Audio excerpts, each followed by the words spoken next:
akan belajar tentang materi tafsir tematik, konsep syukur dalam Al-Quran, surah An-Nahl ayat 18, perspektif tafsir Jalalain jilid 2. Baik, sebelum memasuki materi, Bapak absen dulu ya. Ini Bapak. Bentar, di absennya.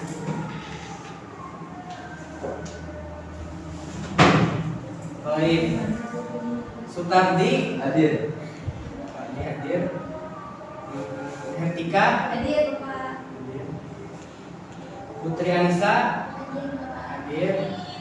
Nurul, Hadir. ini di kelas A ini Nurul ya? Iya. Kalau kelas sebelah itu Maol ya? Iya. Iya, sama-sama Maol di saya lupa. Siti Aisyah, Hadir Pak. emang gak pakai Y ini? Woi Pak. Emang gak pakai Y Aisyah langsung? Ini Pak. Oh, iya. Itu salah ketik Masih kita pas pas. bikin Pak. Cuma informasi. Baik, berbicara tentang materi syukur, sebelumnya teman-teman sini sudah bersyukur tidak? Alhamdulillah sudah. Ya Allah. Bersyukur punya rumah, punya kendaraan yang baik, Alhamdulillah. Alhamdulillah. bersyukur punya pakaian yang layak. Alhamdulillah. Masa? Benar Pak. Bersyukur juga hari ini bisa hidup. Baik. Sekarang apa itu syukur? Syukur. Alhamdulillah. Dari ikhwan dulu ada yang tahu? Syukur. Hidup. Aduh, ini harus dijawab kan? Kalau kalian tahu apa? Tidak tahu apa? Udah tahu kan? Tidak tahu apa? Terbaik. Kan ini harus dijawab. Jawab kan? Ini langsung komunikasinya langsung. Ya, benar. Baik, dari ikhwan ada yang tahu apa itu syukur? Belum tahu Pak. Kalau dari ikhwan? Ucapan terima kasih kita kepada Allah. Baik, berguru sertika. Yang lain ada yang tahu? Sama Pak. Nyatakan aja Pak. Baik. Jadi syukur itu adalah upaya, pelan-pelan. Syukur itu adalah upaya menggunakan nikmat yang Allah titipkan dalam rangka mendekatkan diri kepadanya. Apa dulu ya? Kukira aja. Baik. Kemudian kita ke tafsir yang langsung saya tuliskan ya. Memperhatikan.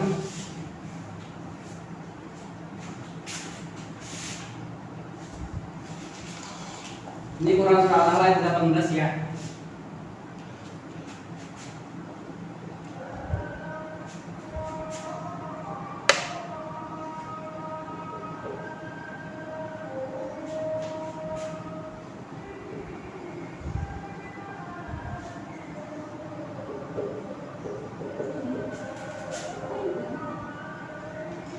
Kelihatan? Ya Pak. Kelihatan begini Pak.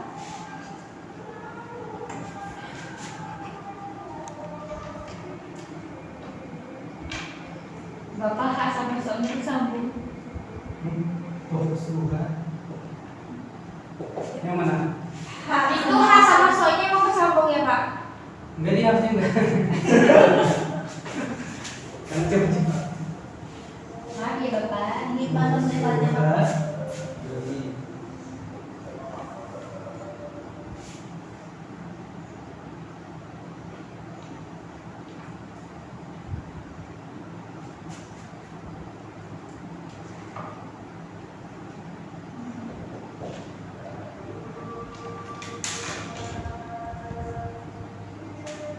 Baik.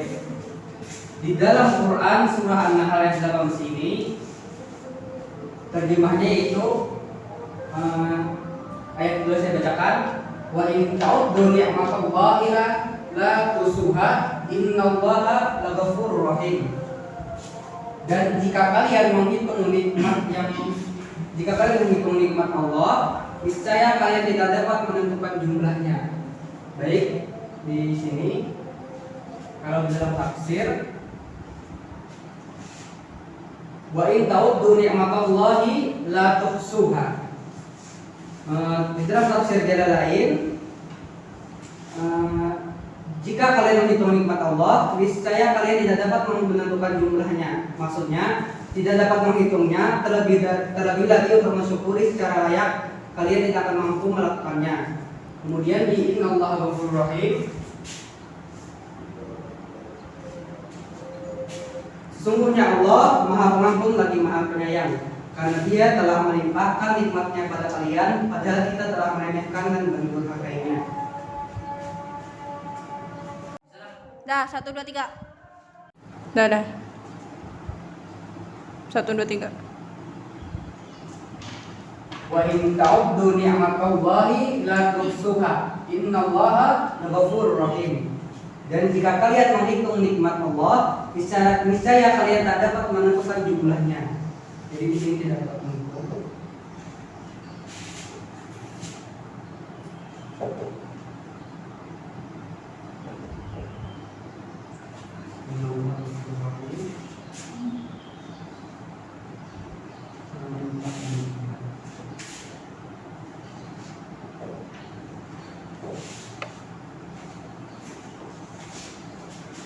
Jadi jika kita ingin menghitung nikmat Allah, itu nih saya nggak ada hamba yang mampu menghitungnya. Gak usah jauh-jauh kita menghitung nikmat Allah. Nikmat yang ada dalam diri kita sendiri aja tuh. Dari ujung kepala sampai ujung kaki. Nah, otak sebesar. Jika teman-teman membeli handphone, semakin besar gigabyte-nya maka semakin mahal. Nah, otak dari teman-teman lahir sampai sekarang berapa gigabyte? Jadi banyak sekali nikmat Allah yang dalam diri kita, contohnya otak tadi. Nah, otak tadi semisal teman-teman dari kecil, apa pernah notifikasi otak itu penuh? Tidak kan? Kemudian mata ini semisal teman-teman membeli kamera dengan megapiksel yang tinggi, pasti mahal. Dan itu pun masih harus mengautofokus. Nah, sedangkan mata manusia hebatnya, pas kita bangun tidur, buka mata langsung autofokus. Nah, sekarang pertanyaannya, bagaimana cara bersyukur? Cara bersyukur itu ada 3. Nah, sekarang cara bersyukur itu ada 3. Dulu.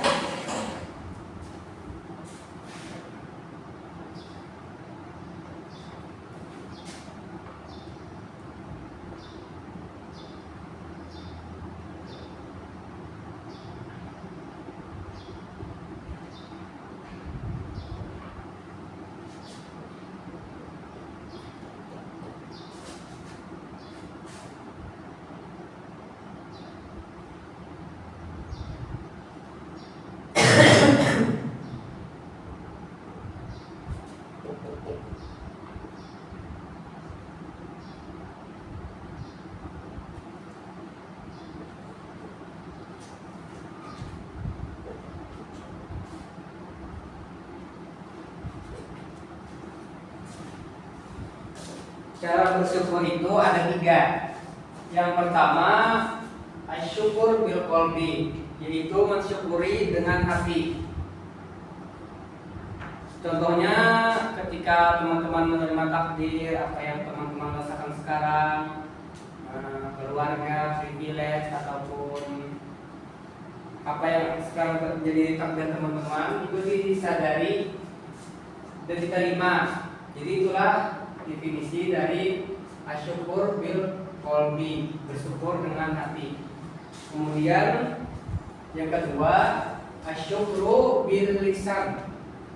Jadi ciri orang-orang yang bersyukur itu pasti di mulutnya terucap alhamdulillah. Semakin banyak dia bersyukur, pasti terucap alhamdulillah. Dan kemudian yang ketiga, asyukru bil amal, yaitu bersyukur dengan amal atau perbuatan. Jadi contoh orang bersyukur dengan amal atau perbuatan ini semisal dia diberikan tubuh yang sehat, pasti dia merawat tubuh itu. Kemudian contoh lain lagi, asyukur bil amal ini semisal ketika seorang diberi keturunan, diberi anak. Nah, jadi dia bersyukur itu dengan mengembangkan potensi anak, merawatnya dengan baik. Jadi ketika ada orang tua yang membiarkan anaknya membuka aurat, dibiarkan berpacaran, berarti dia sedang tidak mensyukuri nikmat Allah. Karena ketika orang tua yang bersyukur dengan nikmat keturunan, dia pasti mencarikan pendidikan yang terbaik, sekolah terbaik, dididik yang terbaik. Karena dia sedang mensyukuri nikmat yang Allah berikan, seperti definisi di awal, yaitu syukur itu adalah upaya untuk meningkatkan, untuk menggunakan nikmat yang Allah titipkan dalam rangka mendekatkan diri kepadanya. Kemudian contoh dari syukur sendiri siapa? Semisal dua tokoh itu Al-Imamu Asy-Syafi'i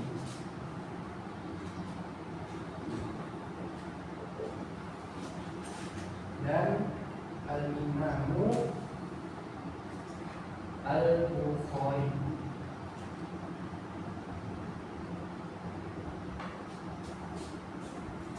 Lebih tepatnya ibunda kandungannya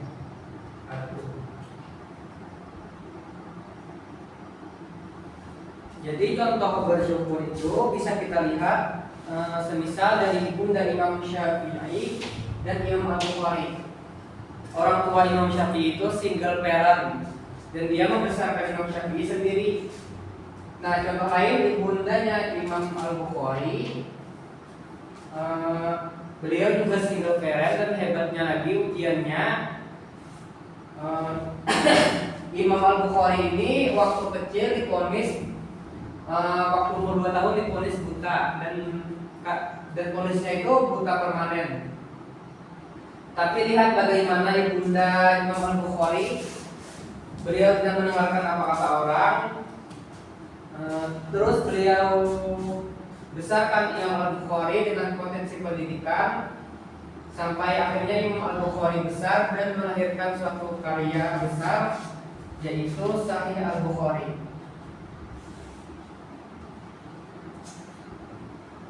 Sahih Al-Bukhari.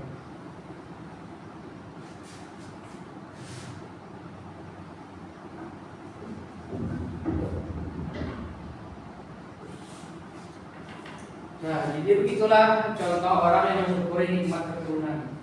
Imam Bukhari umur 2 tahun divonis buta, akan tetapi ibu beliau tetap merawat, memaksimalkan potensi pendidikan Imam Al-Bukhari sampai beliau besar menjadi seorang ulama dan melahirkan karya besar Sahih Al-Bukhari. Jadi dampak syukur itu luas. Dunia didapat, akhirat juga diraih. Dan urgensi dari syukur sendiri bukan cuma syukur terucap di lisan kita alhamdulillah, tapi urgensi dari syukur itu melahirkan nikmat-nikmat yang lain.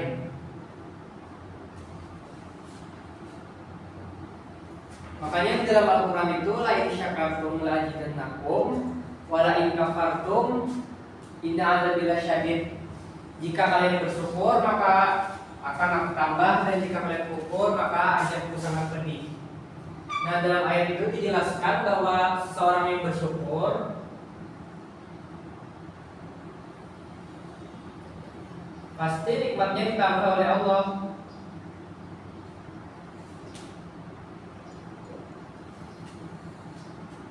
Jadi tidak rugi sekali orang yang bersyukur.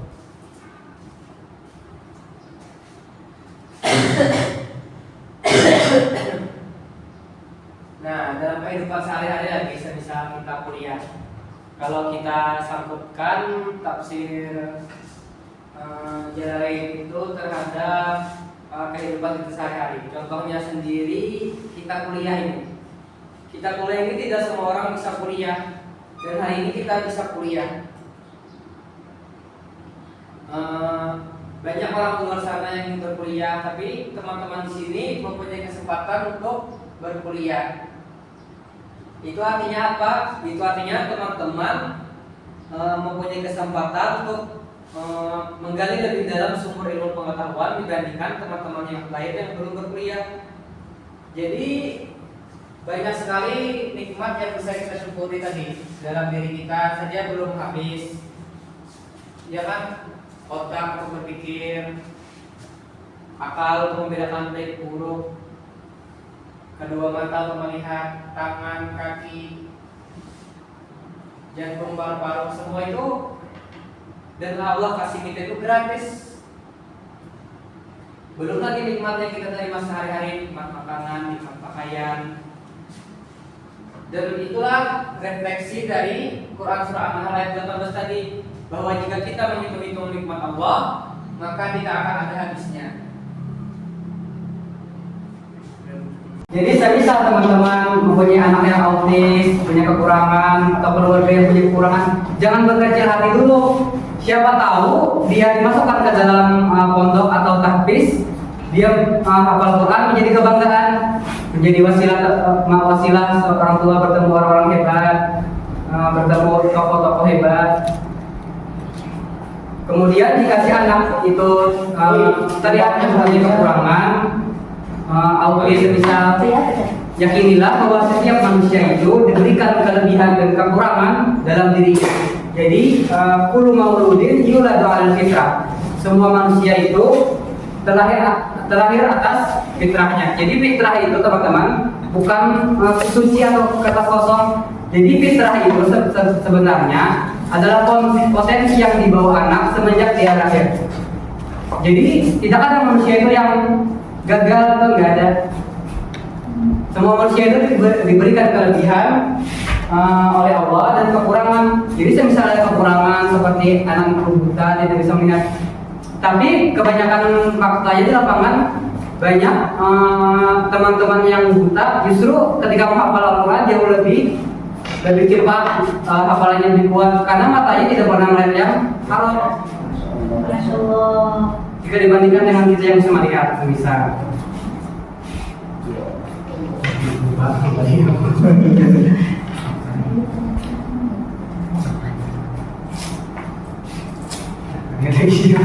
Bisa nggak boleh? Teman-teman, tidak ada manusia yang gagal. Semua diberikan potensi dan kelebihan atau kekurangannya masing-masing. Jadi semisal jika teman-teman hari ini mengalami kegagalan, yakinilah bahwa kegagalan itu hanyalah bumbu rahasia istimewa, bahwa kesuksesan di depan terasa lebih nikmat adanya. Baik, dan jadi dari pemaparan tafsir Jalalain jilid 2 tadi, Bapak minta kepada teman-teman Bapak kasih tugas ya.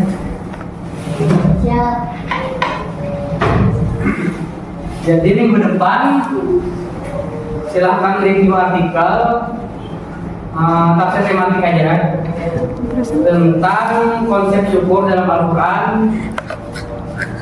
Satunya artikel, satunya dari skripsi orang lain. Ya. Iya Pak. Apakah ada pertanyaan? Nah, sudah jelas. Jadi satu artikel, satu dari skripsi orang lain tentang konsep bersyukur dalam Al-Quran. Jadi tafsir tematik saja. Baik, saya rasa itu saja yang dapat saya sampaikan pada hari ini. Mohon maaf jika ada salah kata dalam pengajaran hari ini. Mari kita tutup pengajaran atau kuliah pada hari ini dengan sama-sama membaca doa kafaratul majelis. Subhanallah wa bihamdika asyhadu an la ilaha illa anta astaghfiruka wa atubu ilaik. Wabillahi taufiq wal hidayah. Wassalamualaikum warahmatullahi wabarakatuh. Waalaikumsalam warahmatullahi wabarakatuh. Kenapa kayak gitu?